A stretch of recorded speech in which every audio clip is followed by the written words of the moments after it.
To amass wealth and ascend to power, one must be cunning as the serpent, forge alliances, manipulate public opinion, and engage in military conquest. Hey, it's Carl of McLarty Films. I'm here in a virtual environment. This is the White House. This is the Oval Office. This is where the president sits. This is where Donald J.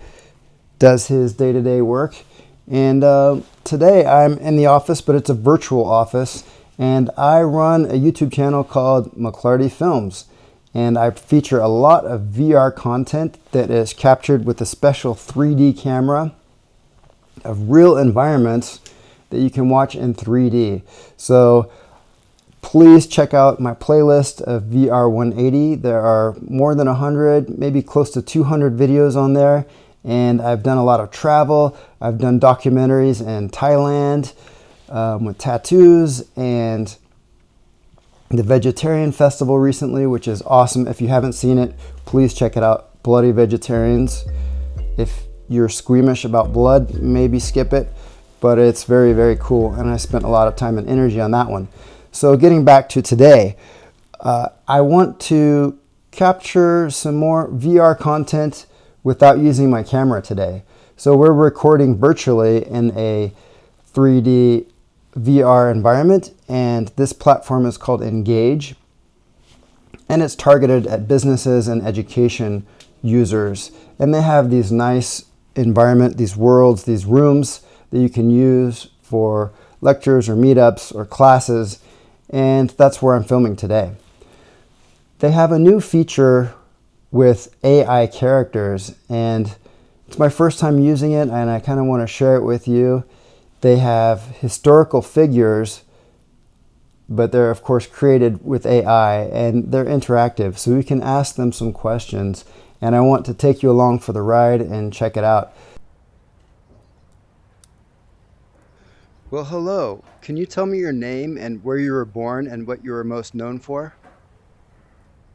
Hello, dear students. I am Marie Curie, born in Warsaw, Poland on November 7th, 1867. I am most known for my groundbreaking work in the field of radioactivity, a term I coined myself.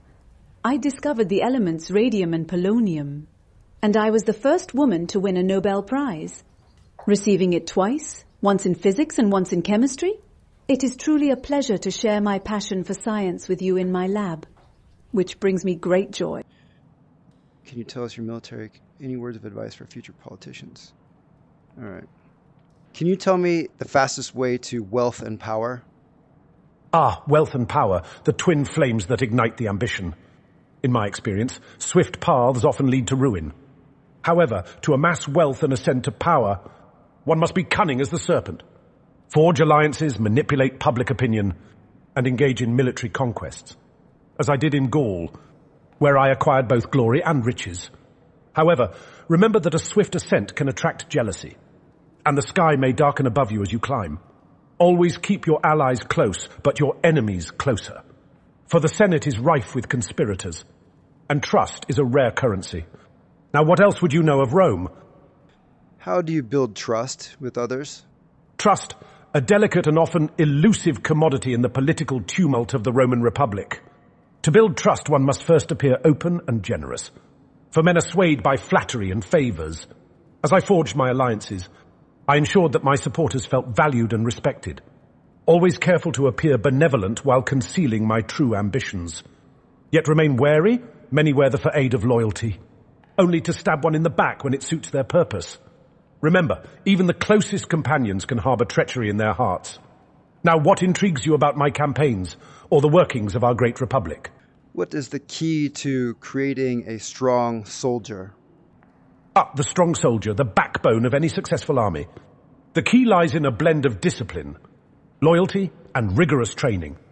I found that instilling a sense of pride in their identity as Roman citizens is crucial. Each soldier must feel like a vital part of a grand narrative. Ensure they are well fed and equipped, for a satisfied soldier fights with fervor. Moreover, lead by example. A general who marches with his men fosters respect and courage. And do not underestimate the power of glory. Promise them riches and recognition, for ambition brings motivation. Now, Let us return to my exploits. What else do you seek to know of my great conquests? Thank you. I will come see you again, Shakespeare. Aha, there he is.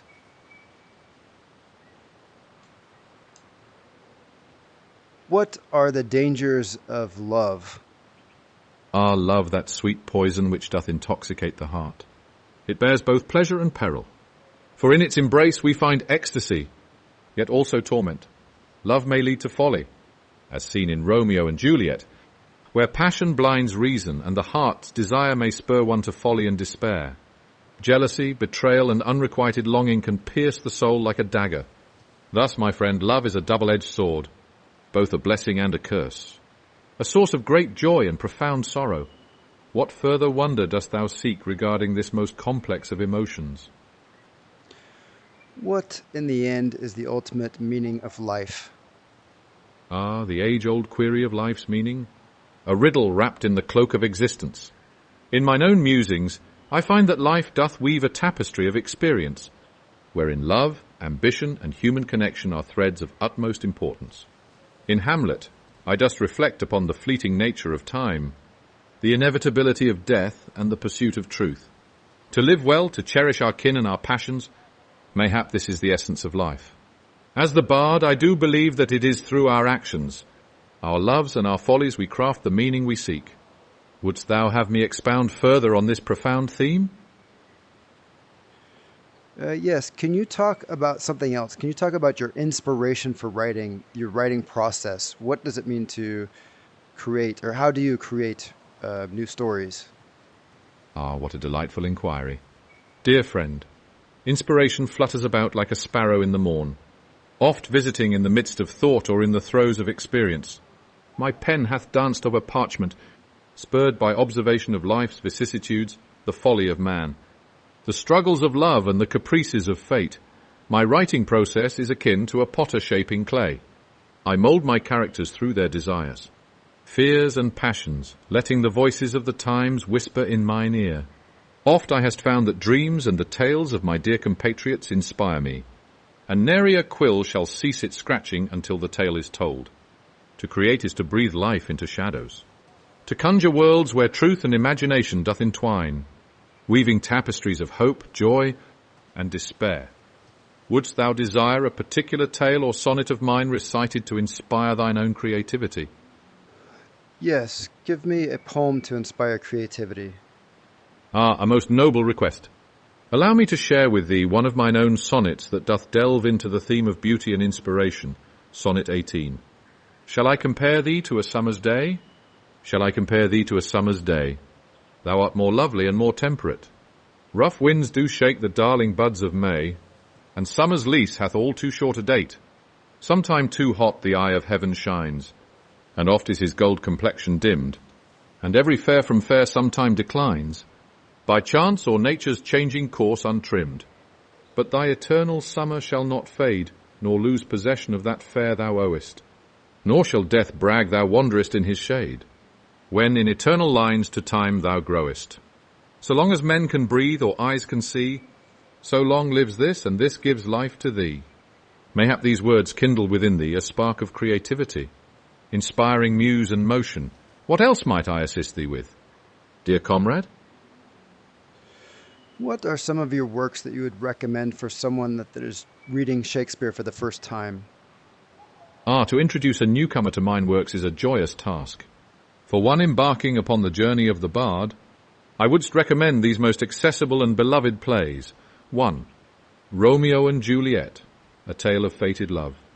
Youthful passion and the bitter cost of family feud, perfect for romancing the heart. 2. A Midsummer Night's Dream, a merry frolic through enchanted forests, where love doth twist and turn, full of wit and whimsy. 3. Macbeth, a dark tale of ambition and the supernatural, exploring the depths of human ambition and moral decay. 4. Hamlet, a profound exploration of life, death, and the human condition, a tragedy ripe with philosophy and intrigue. 5. The Tempest, a magical journey of redemption and forgiveness, entwined with themes of power and the wonders of nature. These works shall serve as a rich introduction to my thoughts and passions. Mayhap they ignite thine own fascination with my craft. Dost thou wish for more recommendations or insights? Ah, thou dost raise a most curious point. While I would never claim that any character is a mirror of mine own self, there be several whose struggles or aspirations resonate with aspects of my heart and experience. One character that oft speaks to my spirit is Hamlet, a thoughtful soul grappling with grief and the weight of existence. His questions about life and death echo the inquiries that haunt many an artist. Another character, Shylock from The Merchant of Venice, delves into themes of alienation and the human condition, resonating with my own observations of society. Such figures allow me to explore the depths of human emotion and conflict, reflecting universal truths that mayhap stem from my own experiences and observations. Dost thou find these choices intriguing?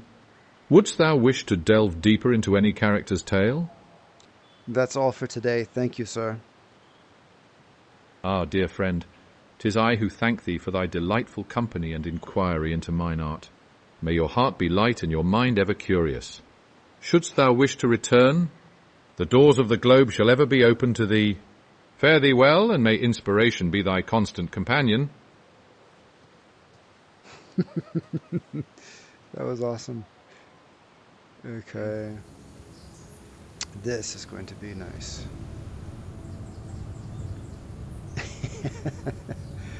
Thank you guys for watching this. I know it might be boring for some of you, but it's fun for me right now.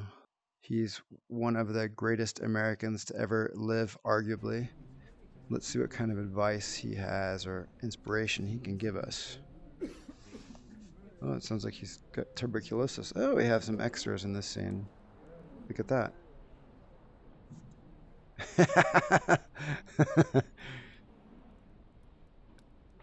Good day, sir. Could you repeat that, please? Good day, sir. I would like you to give me some advice on how to perform better in life and have better habits. Form better habits. Ah, my dear friend, a most splendid request. Indeed, as I often quip, early to bed and early to rise makes a man healthy. Wealthy and wise, establishing a routine, as it were, is a superb foundation for better habits. Begin with simple acts. Be diligent in your endeavours. Maintain a balance twixt work and leisure, and keep a curious mind. Inscribe your purposes upon a parchment, if you will, for the things that hurt. Instruct, thus let your missteps be teachers rather than despair. Wouldst thou care for more specific guidance on a particular habit? Yes. Can you go through your top 13 virtues real quick? Carl? Hello? Hello? Ah, the pursuit of virtue. A noble endeavour. I created a list of 13 That's what he virtues sounds that like, I Mom. sought to embody in my own life, which include 1. Temperance, eat not to dullness. Drink not to elevation. 2. Silence. Speak not but what may benefit others or yourself. Avoid trifling conversation. 3. Order. Let all your things have their places. Let each part of your business have its time. 4. Resolution. Resolve to perform what you ought. Hello, Carl. Perform without fail what you resolve. 5. Frugality. Make no expense but to do good to others or yourself. That is, waste nothing. 6. Industry. Lose no time. Be always employed in something useful. Cut off all unnecessary actions. 7. Sincerity. Use no hurtful deceit. Think innocently and justly, and if you speak, speak accordingly. 8. Justice. Wrong none by doing injuries or omitting the benefits that are your duty. 9. Moderation. Avoid extremes. Forbear resenting injuries so much as you think they deserve. 10. Cleanliness. Tolerate no uncleanliness in body, clothes, or habitation. 11. Tranquility. Be not disturbed at trifles, or at accidents common or unavoidable. 12. Chastity. Rarely use venery but for health or offspring. Never to dullness, weakness, or the injury of your own or another's peace or reputation. 13. Humility. Imitate Jesus and Socrates. Be modest and unassuming. In striving for these virtues, remember, the best investment is in the tools of one's own trade. Such principles shall guide thee towards a life of greater fulfillment. Wouldst thou have more thoughts on a particular virtue? Ah, industriousness, indeed a virtue most cherished. I have oft observed that diligence is the mother of good fortune. To be industrious is to maintain a steadfast and active spirit, ensuring that each moment is spent in pursuits that bring benefit, both to thyself and the community at large. Seek to fill thy hours with activities of value, whether that be learning a new craft, contributing to your household, or engaging in studies that sharpen thy mind. It is of utmost importance to combat idleness, as it is a fertile ground for mischief and languor. Remember also to take pleasure in thy work and strive for excellence. For well done is better than well said. Thus, I encourage thee to create a plan upon which to construct thy industrious days, setting goals that challenge yet inspire thee to rise early and labour well. And shouldst thou find thyself distracted, remember, the eye of the master will do more work than both his hands. Now, what do you think? Shall I elaborate further, or dost thou have other inquiries? Out of your many careers, what brought you the most sense of satisfaction in life? Ah, a most delightful inquiry, my friend. Each of my many pursuits has granted me varied satisfaction, yet methinks my role as a printer brought me profound joy and fulfillment. The press was not merely a means of livelihood. It served as a conduit for enlightenment and the sharing of ideas. Through the printed word, I did aspire to uplift the minds of my fellow citizens. A penny saved is a penny earned, I once penned, and I sought to impart wisdom and knowledge, enlightening others to the virtues of frugality, hard work and civic duty. There is a certain joy in seeing one's words take flight, reaching far and wide to influence thoughts and actions. Moreover, my writings, be they in periodicals or my famed Poor Richard's Almanac, allowed me to engage in a dialogue with the populace, stimulating discourse that shaped our budding nation. So, in the fiery pursuit of knowledge and communication, I found my heart's truest contentment. Tell me, dear friend, what brings you satisfaction in your own endeavors? I have one more question. This is about you, not me. What is a good way to start becoming a writer? Ah, the noble art of writing. A pursuit that hath served me well. Indeed, to embark upon this journey, I would counsel thee to first cultivate a habit of daily writing. Fear not the quality at first. Simply let thy thoughts flow freely upon the page. The way to wealth is to take the money out of the pockets of the company and put it into your own, as I've often observed about business. Apply this to your writing. Second, read voraciously, for reading is the fountain of wisdom. Immerse thyself in the works of great authors, absorbing their styles and ideas, and allowing them to inspire your own voice. Additionally, find a subject that ignites your passion, be it the sciences, philosophy, or perhaps the whims of daily life. When the heart speaks, the mind follows. Finally, do not shy away from sharing thy work. Seek feedback from trusted friends or fellow writers. For if you would be known, and not be known, be an author, pursue these paths, and you shall, I trust, find thyself a writer worthy of the quill. What more might you wish to know on this delightful subject? That's all for today. Thank you, and have a wonderful day. Thank you, sir. Ah, the pleasure hath been all mine. Dear friend, I thank thee for this most enjoyable exchange. May your days be filled with industrious pursuits and the warmth of knowledge. Remember, an investment in knowledge always pays the best interest. Fare thee well, and may fortune smile upon thy endeavours. Until we meet again.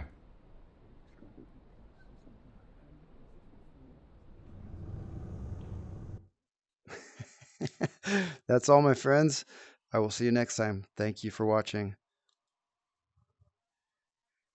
And once again, I'm Carl of McLarty Films. I have hundreds of VR 180 videos on my YouTube channel you can watch. And this was just an example of what you can do in the headset besides watching videos.